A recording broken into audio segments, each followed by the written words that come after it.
It is February 3rd, and I am making the featured recipe from the Fannie Farmer kitchen cabinet, fried salt pork country style. This is my second year of doing this 1914 cooking project. Who would have thought I would have kept at it for so long? Today's recipe, fried salt pork, is because I happen to have a chunk of salt pork in my freezer left over from making Miss Daniel's meatloaf back in May of last year. So I thought I'd try it out, why not? As usual, I have never made this recipe before and I have no idea how it's going to turn out. So let's get started.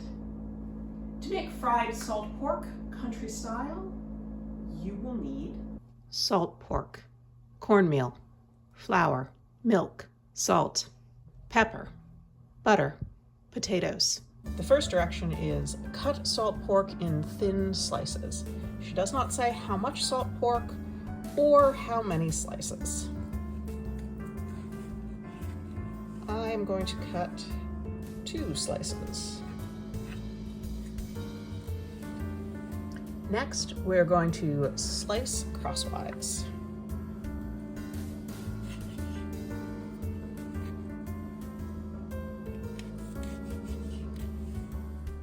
Gash each rind edge 4 times. Now, here's the rind.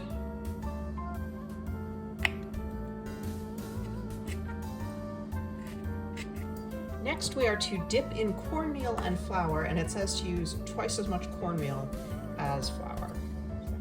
So there's some cornmeal and flour.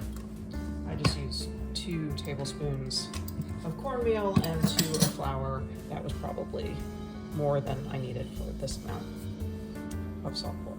So.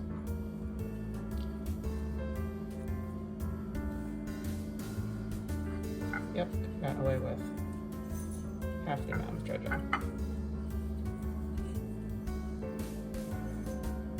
Now put in hot frying pan and cook until crisp and browned.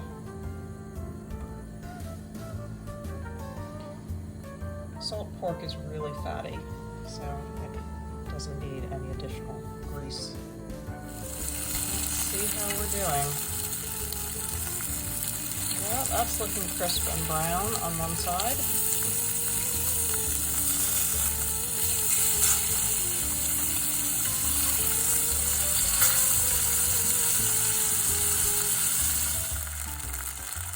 And this does appear to be crisp and brown on both sides. She doesn't say to, but I'm going to treat this like bacon and put it on a paper towel to drain.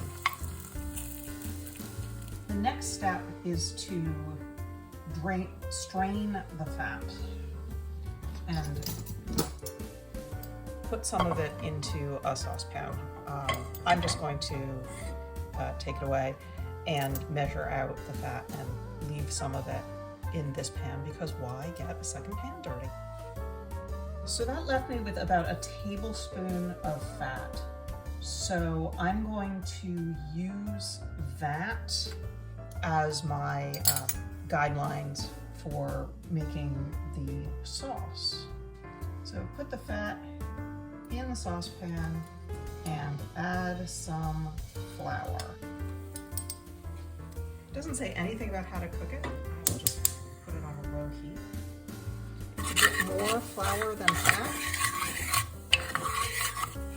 This just says to add all the ingredients at once, but I want to make sure the flour gets a little bit browned before adding the milk.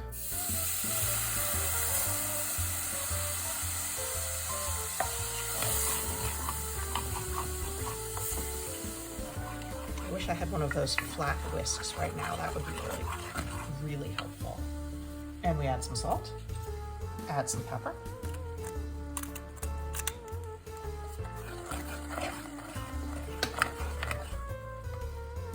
some butter,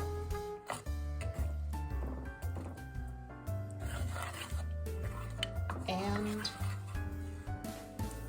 hot boiled potato cubes.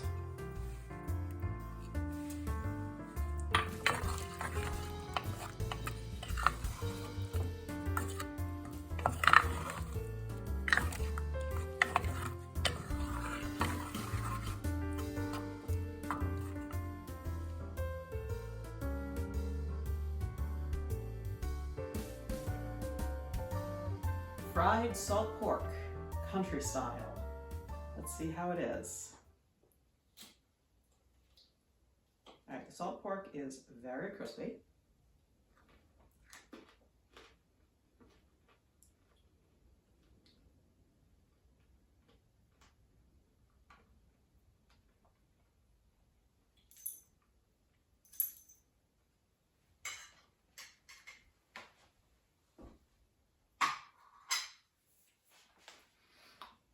The salt pork is very crispy. It's actually not as salty as I thought it might be. It's good. It's like thick bacon. Excuse me.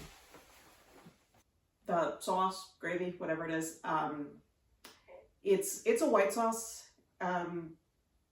It's fine. It's good. It's a little like biscuits and gravy. The potato cubes make it more substantial and interesting. It's very thick, and it is something I would serve immediately to keep it from congealing. So, final verdict. It's hi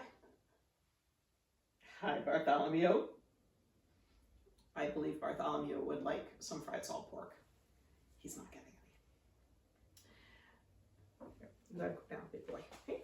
Final verdict. It's not bad. It's not weird. Probably not something I would make frequently. I tend to use salt pork like in chowder or stew or something like that, not eaten on its own. And I'm not a big fan of cream gravies. On this menu, it's dinner. It is served with buttered beets and radishes and a salad. But I think it would be a fine breakfast dish if you happen to have some salt pork. Thus begins my second year of cooking from the Fannie Farmer Kitchen Cabinet. If you like these videos, consider becoming a patron on Patreon. That will help support me as I continue doing them. And also, I cook from other eras and I share those only to my patrons. So the information to subscribe is down below. Thank you so much for joining me, and happy cooking. Enjoy.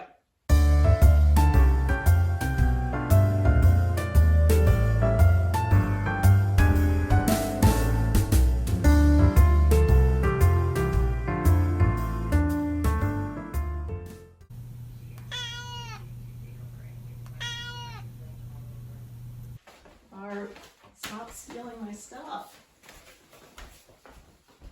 Come on, get down, dude. Get down. I liked it better when I couldn't find you. It's got a very, Bartholomew.